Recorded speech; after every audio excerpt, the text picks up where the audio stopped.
በስመ አብ ወወልድ ወመንፈስ ቅዱስ አሐዱ አምላክ አሜን።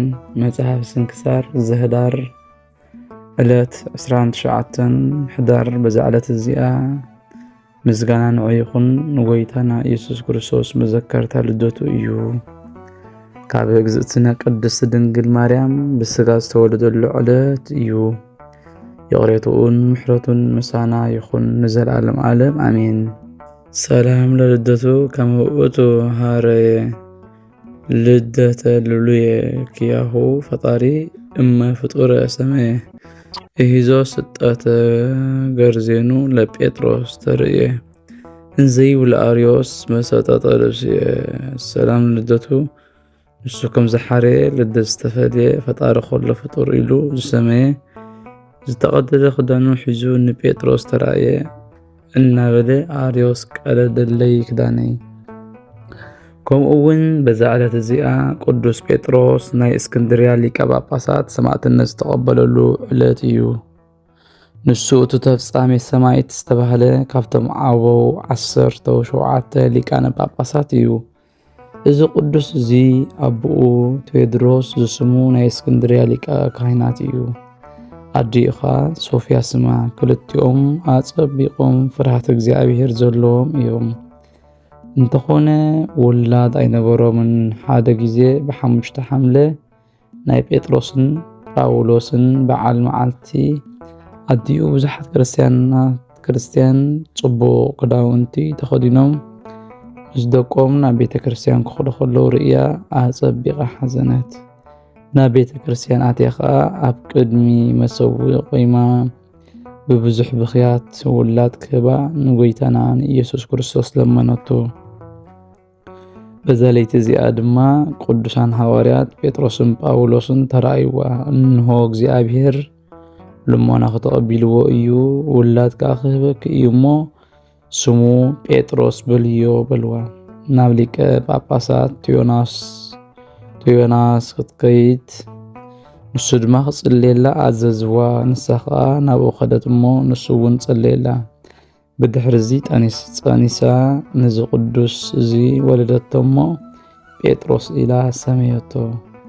7 ዓመት ምስ ገበረ ድማ ከም ሳሙኤል ነቢ ንሊቀ ጳጳሳት ሃበቶ። ንሱ ከዓ እቲ ሊቀ ጳጳሳት ፍትው ወዱ ገበሮ። ዲቁና ሸሞ መሊሱ እውን ክህነት ሃቦ። ከምዚ ገይሩ ሸይሙ ድማ በቲ ጽቡቕ ምግባሩ ኣብ ምምሕዳር ቤተ ክርስቲያናት ምእንቲ ክሕግዞ ኢሉ ድማ እዩ። ኣባ ትዮናስ ግዜ ዕረፍቱ ምስ ቀረበ ነቶም ኤጲስቆጶሳት ካህናት ብድሕሪኡ ኣብ ሃገረ እስክንድርያ ክሸምዎ ኣዘዞም። ንሳቶም ከዓ ከምቲ ዝኣዘዞም ሸምዎ እሞ ኩሎም ህዝቢ ከዓ ብሽመቱ ተሓጎሱ። በቲ ግዜቲ ድማ ናይቲ ሓደ ንጉስ ዲዮቅልጥያኖስ ግዜ ይነበረ። በቲ ግዜቲ ኣብ ሃገር አንጾኪያ ሓደ መስፍን ብምምላኽ ጣዖታት ምስ ንጉስ ተሰማምዐ። ንዑ 2 ውሉድ ነበርዎ። ሰበይቱ ከዓ ብክርስትና ቅንዕቲ ነበረት። ንደቃ ከዓ ኣብ ሃገር አንጾኪያ ጥምቀት ክርስትና ተጠምቆም ኣይከኣለትን። ስለዚ ደቃ ሒዛ ናብ ንጉስ እስክንድርያ ክትከይድ እሞ ክተጥምቆ ኢላ ናብ መርከብ ተሰቕለት። ኣብ ማእኸል ባሕሪ ድማ ንፋስ ስለ ዝነበረ ነቲ ባሕሪ ማዕበላ እናወጾ። ሽዑ ደቃ ጥምቀት ክርስትና ከይተቐበሉ ከይሞትዋ ፈረህት እሞ ኣጥባታ ጨንዲሓ ደመ ኣውፅያ ኣብ ገጾም ብትምህርተ መስቀል ዓቲባ ቀብኣቶም። ካብቲ ባሕሪ ናብታ መርከብ ብዝኣተወ ማይ ድማ ብስም ኣብን ወልድን መንፈስ ቅዱስን እናበለ 3 ግዜ ኣጥመቖቶም። ሽዑ ከዓ እቲ ንፋስ ሃደአ እሞ እታ መርከብ ከዓ ጉዕዞ ኣብ ሰላም ቀጸለት። ኣብ ሃገረ እስክንድርያ ምስ በጽሐት ከዓ ደቃ ንኽጥመቐላ ናብ ጴጥሮስ ሊቀ ጳጳሳት ኣቕረበቶም። እቶም ደቃ ሃገር እስክንድርያ ንኽጥመቐላ እቲ ሊቀ ጳጳሳት ከዓ ንኻልኦት ኣጠሚቑ ኣብ ደቃ በጽሑ ከጠምቆም እንተበለ እቲ ማይ ረጊኡ ከም ሽምዓ ኮይኑ ኣበዮ። ደጋጊሙ 3 ግዜ እንተፈተነ ምዃን ምስ ኣበዮ ተደኒቑ ነዲኦም እንታይ እዩ ጉዱ ዝገበርክዮ እንታይ ኣሎ ኢሉ ሓተታ። ንሳ ከዓ ክትመጽእ ከላ ኣብቲ ባሕሪ ማዕበል ከም ዝተላዕለ እሞ ከይተጠመቁ ከይሞቱ ኢላ ድማ ዝገበረቶ ኩሉ ድሕሪኡ ድማ ነቲ ማዕበል ከም ዝሃድአ ነገረቶ። ሊቀ ጳጳሳት ጴጥሮስ ተፍጻሜ ሰማይ ድማ ነዚ ምስ ሰምዐ ተደነቐ። ንእግዚአብሔር ኣምላካ መስገነ እወ ቤተ ክርስቲያን እትብሎ ቤተ ክርስቲያን ሓንቲ እያ፣ ጥምቀትካ ሓንቲ እያ በለ። ብዘመን እዚ ኣቦ እዚ ኣርዮስ ዓላዊ ሰሓተ፣ ኣብ ወዲ እግዚኣብሔር ድማ ጸረፈ፣ ካብ ህላዊኡ ፈለዮ። ጴጥሮስ ከዓ ብዙሕ ግዜ ገሰጾ፣ ንሱ ግን ካብታ ክፍእቲ ምኽሩ ምምላስ ኣበየ እሞ ረጊሙ ወኣውገዞ፣ ካብ ቤተ ክርስቲያን ድማ ፈለዮ። እቲ ሓደ ንጉስ ዲዮቅልጥያኖስ ከዓ ቅዱስ ጴጥሮስ ኣብ ኩሉ ቦታ ንጣዖታት ከየምልኹ ይምህሮም ከም ዘሎ ምስ ሰምዐ ንቅዱስ ጴጥሮስ ክሕዝዎ እሞ ከኣስርዎ ልኡኻት ለኣኸ። ሒዞም ኣብ ቤት ማእሰርቲ ምስ ኣተውዎ እቶም ደቂ ሃገር ተንሲኦም መሳሪኦም ሒዞም ምስቶም ልኡኻት ንጉስ ክበኣሱ ናብቲ ቤት ማእሰርቲ በጽሑ። ቅዱስ ጴጥሮስ ንዚ ምስ ተረኣየ ብዛዕባኡ ዓብዪ ህውከት ከይከውን ኢሉ ምእንቲ ህዝቢ ነፍሱ ንሞት ኣሕሊፉ ክህብ እየ በለ። ንኩሎም እቶም ህዝቢ ፀዊዑ ድማ ኣጸናኒዑ ኣብ ሃይማኖቶም ከጽንዑ ከም ዘለዎም ኣዚዙ ናብ ቤት ኣባይቶም ሰደዶም። ኣርዮስ ድማ ቅዱስ ጴጥሮስ ናብ እግዚኣብሔር ከም ዝኸይድ ከም ዝመውት ምስ ፈለጠ ናብ ኣኪላስን እለ እስክንድሮስን ሊቃነ ካህናት ከይዱ ብዛዕባ ንጴጥሮስ ካብ ውግዘቱ ንክፈትሖ ክልምኑሉ ሓተቶም። ንሳቶም ከዓ ንኣርዮስ ካብ ውግዘቱ ክንፈትሖ ንቅዱስ ጴጥሮስ ለመኑሉ። ጴጥሮስ ግና ውግዘት ኣብ ልዕሊ ውግዘት ወሰኸሉ። ሎሚ ለይቲ ጎይታና ኢየሱስ ክርስቶስ ደው ኢሉ ክዳኑ ተቐዲዱ ረኣዮ።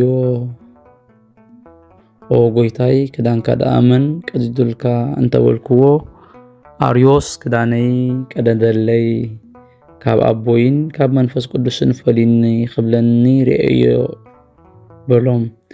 ንስኻትኩም ድማ ካብኡ ተጠንቀቑ፣ ንስኻትኩም ብድሕረይ ሊቃነ ጳጳሳት ክትሽየሙ ኢኹም። ንኣርዮስ ከዓ ኣብ ኣገልግሎት ክህነት ኣይተሓባብርዎ፣ ንሱ ንጎይታና ንኢየሱስ ክርስቶስ ጸላኢኡ እዩ በሎም። ንስኻ ድማ ኣኪላስ ብድሕረይ ቅድሚ እለእስክንድሮስ ሊቀ ጳጳሳት ክሽየም ኢኻ። ንስኻ ንኣርዮስ ክትቀበሎ ኢኻ፣ ግን ቀልጢፍካ ክትመውት ኢኻ በሎ። ብድሕሪዚ ቅዱስ ጴጥሮስ ምስቶም ልኡኻት ንጉስ ብሕቡእ ተማኸረ።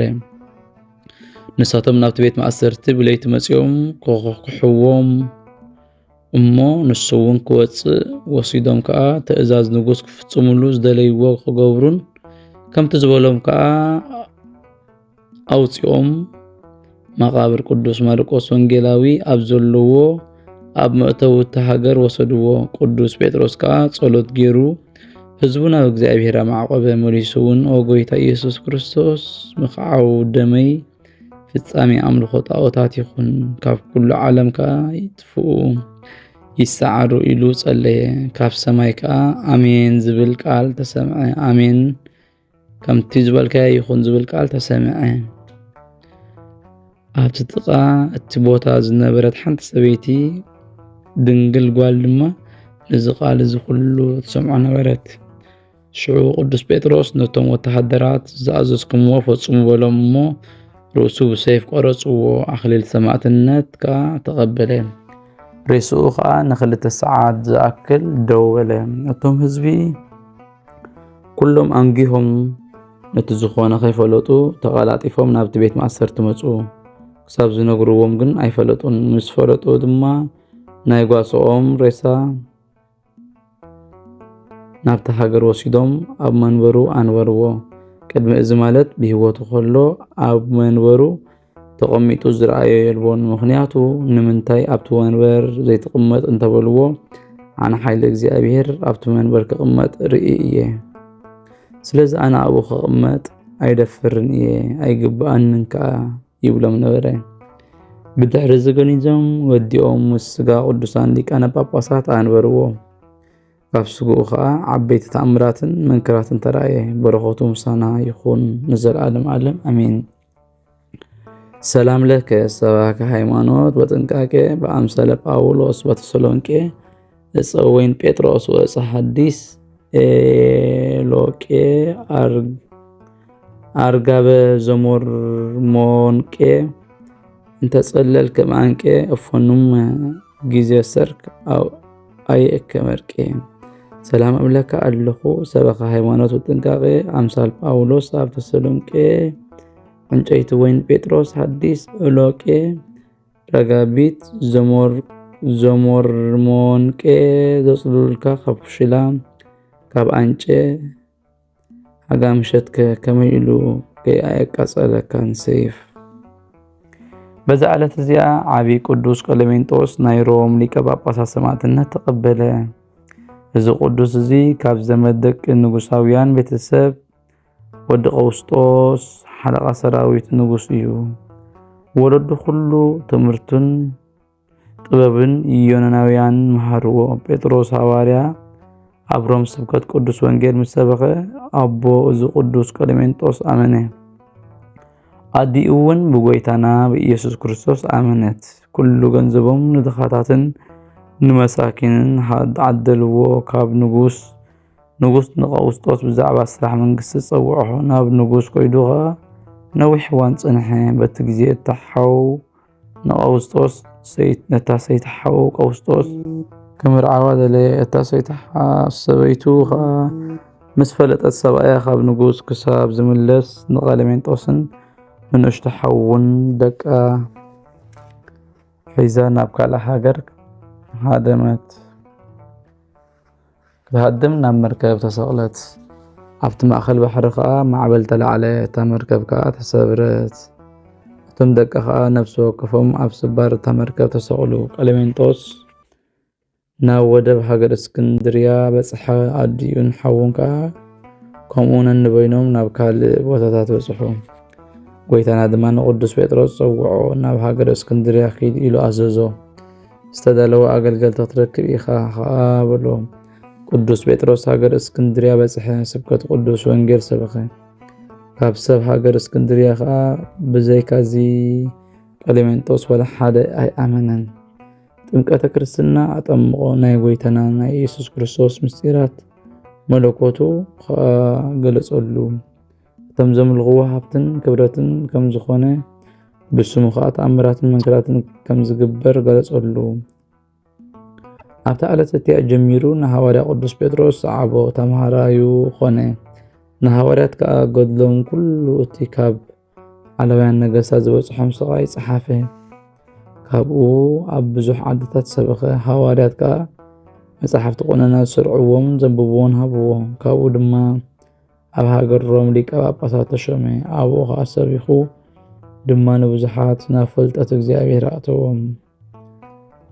ጠራብዮስ ክሓድ ንጉስ ብዛዕባኡ ሰሚዐ። ልኡኻት ወተሃደራት ተሰዲዱ ድማ ናብኡ ኣምጾ። ንሱ ከዓ ንክርስቶስ ክሒትካ ንኣማልኽቲ ስገድ በሎ። ቀለሜንጦስ ግና ኣበዮ። ካብኡ ከዓ ናብ ሓንቲ ዓዲ ኣብኡ ከቆፅዕዎ ከሳቅይዎን ሰደዶ። ንሱ ኣብኡ ከይቆፅዖ እቶም ደቂ ዓዲ ስለ ዝፈርሐ እዩ። ብዛዕባ እዚ ናብ ሓደ ገዛኢ ሰደዶ። ብዝተፈላለየ መቕፃዕቲ ከቆፅዖ ከሳቅዮን ከዓ ኣዘዞ። እቲ ገዛኢ ከዓ ንቅዱስ ቀለሜንጦስ 4 ኣእጋር ዘለዎ ከቢድ ሓፂን ኣብ ክሳዱ ሰቀለሉ። ናብ ባሕሪ ከዓ ደርበይዎ እሞ ነፍሱ ናብ ኢድ እግዚኣብሔር ኣረከበ። ከምቶም ሰበኽቲ ወንጌል ሃዋርያት ከዓ ኣክሊል ሰማዕትነት ተቐበለ። ዓመት ሙሉእ ምስ ሓለፈ እቲ ባሕሪ ተገልፀ ተኸፍተ። ስጋ ቅዱስ ቀለሜንጦስ ድማ ኣብ ውሽጢ እቲ ባሕሪ ከም ጥዑይ ኮይኑ ተራእየ። ሰባት ኣትዮም ካብኡ ተባረኹ። ነቲ ስጉኡ ክወስድዎ ኢሎም ከዓ ክቡር ዝኾነ ናይ እምኒ ሳንዱቕ ኣምፂኦም ኣብኡ ኣምርዎ። ካብቲ ባሕሪ ክውፅእዎ እሞ ክወስድዎ ደለዩ። ግናኸ ካብቲ ቦትኡ ከይነቓንቕዎ ኣይከኣሉን። ካብኡ ንሱ ካብቲ ባሕሪ ክወፅእ ከም ዘይደለየ ፈለጡ እሞ ኣብኡ ገደፍዎ። እታ ባሕሪ ዓመት በቲ ዝዝከረሉ ዕለት ትኽፈት ትግለጽ እሞ ንምእመናን ናብኡ ኣትዮም ካብኡ ይባርኹ ነበሩ። ካብቲ ተኣምራቱ ዝተጻሕፈ ሓንቲ ዓመት ሰባት ክባርኹ ኢሎም ናብኡ ምስ ኣተዉ ክወፁ ከለዉ ኣብቲ ባሕሪ ሳንዱቕ ቅዱስ ቀለሜንጦስ ሓደ ህፃን ረስዑ። እዚ ኸኣ ብፍቓድ ናይ ጎይታናን መድሓኒትናን ኢየሱስ ክርስቶስ ዝኾነ እዩ። እቶም ዘፍቅርዎም ቅዱሳኑ ግብሮም ዝገልጽ ከምኡውን ካብኡ ዝተቐበልዎ ጸጋን በረኸትን ክርኢ ኢሉ እዩ። እታ ባሕሪ ናብ ቦታኣ ምስ ተመለሰት ነቲ ህፃን ቤተሰቡ ኣዝማዱ ደለይዎ እሞ ኣይረኸብዎን። ንሱ ኣብቲ ባሕሪ ሞይቱ እዩ፣ ኣራዊት ባሕሪ በሊዖሞ ኣለዉ እሞ ኢሎም ብኽያቶም ወድኡ። ኣብ ካልኣይ ዓመት ብዕለተ ተስካሩ ንቅዱስ ቀለሜንጦስ እታ ባሕሪ ተኸፍተት፣ እቲ ማይ ከዓ ረሓቐ። እቶም ሰብ ከዓ ከም ትምገብ ኣበይ ትምገብ ነበርካ ኢሎም ሓተትዎ። ንሱ ከዓ ቅዱስ ቀለሜንጦስ የብልዓኒ የስተየኒ እግዚኣብሔርካ ካብ ኣራዊት ባሕሪ ይሕልወኒ በሎም። እዚ ኩሉ ምስ ሰምዑ ኣጸቢቖም ተደነቑ። ምእንቲ ቅዱስ ስሙን ዝተጋደሉ ብቅዱሳኑ ምዝጉን ዝኾነ ንምዝጉን እግዚኣብሔር ኣምላክካ ኣመስግንዎ። ቅድስቲ በረኸቱ ምሳና ትኹን ንዘለዓለም ዓለም ኣሜን። ሰላም ለከ ቀለሜንጦስ አቡነ አበ መንፈስነ ከመናጽነ ዘልፈ ዘትምህርትከ አሚነ ጽሒፎሙ ሐዋርያት አደጉ ለነ ምስለ ቀለሜንጦስ እንዘይብሉ መልእክተነ ፈኖነ ዓለም ንዓኻ ቀለሜንጦስ አቦና አቦ መንፈስና ኩሉ ሰዓት ክንጸንዕ ብትምህርትኻ አሚንና። ሐዋርያት ጽሒፎም ሓዲጎሙልና ምስ ቀለሜንጦስ ብምባል መልእኽቲ ሰዲድና ኣሎና። ዘቕረብክዎ ማህሌት ኣዘኻኺራ ኣይላፍ ካብቶም ኣዘውቲሮም ዘገልግሉኻ ኩሉ ግዜ ብዘይ ምዕራፍ እንዳኸንብብ ተቐበል። ናይ ድኽነተይ መጽሓፍ ዝገበርካ ጎይታ ናይ ተመበለት መባእ ውኩፍ ካብ ዘእትውዋ ሃብተማት ናይ ሃብቶም ተረፍ ንቅዱሳን ነቢያት ሐዋርያት ወሰበኻያን ሰማዕታት ምስ ደናግል ጻድቃን ደናግል ከዓ መነኮሳት ሄራን ባርኾት ባርኹ። ማሕበር ዘቅድስ ቤተክርስትያን ካብዛ ዓበየ ሽማግለ ክሳብ ዝነኣሰ ህፃን ንዝፀሓፈ ብመጽሓፍ ንዘፀሓፈውን ብምድራስ ንዘንበቦ ንዝተርጎሙ በልሳን ሐዲስ ንቃሉ እውን ዝሰምዐ ብእዝነ መንፈስ ብጸሎት ኣዲኡ ማርያም ዓላቒት ካብ ኩሉ ምባኣስ ኣሕቢሩ ይመሓረና ኢየሱስ ክርስቶስ። ሰላም ንዓኻትኩም ጻድቃን ምስ ሰማዕት ዘዕረፍኩም በዛዕሎም ዕለት እዚኣ ንዓለም ዝሰነፍኩም ኢኹም። ንስኻትኩም ብኩሉ ትዕግስት ኣብ ቅድሚ ፈጣሪ ለምኑ ብኩሉ ሰዓት ብዘይካ ንስሓ ንዓና ከይወስደና ሞት። ሰላም ንዓኻትኩም ናይ ዝዓለት እዚኣ ጻድቃን ኩልኹም ሰብኡትን ኣንስትን በብኣስማትኩም ቅዱሳን ሰማይን ምድርን ማሕበር ስላሴ ንስኹም እንቲ ማርያም ኣዲኡ ዘኩርና ብጸሎትኩም ንኽትሕልወና ተማህጺና ኣሎና ብናይ ክርስቶስ ደም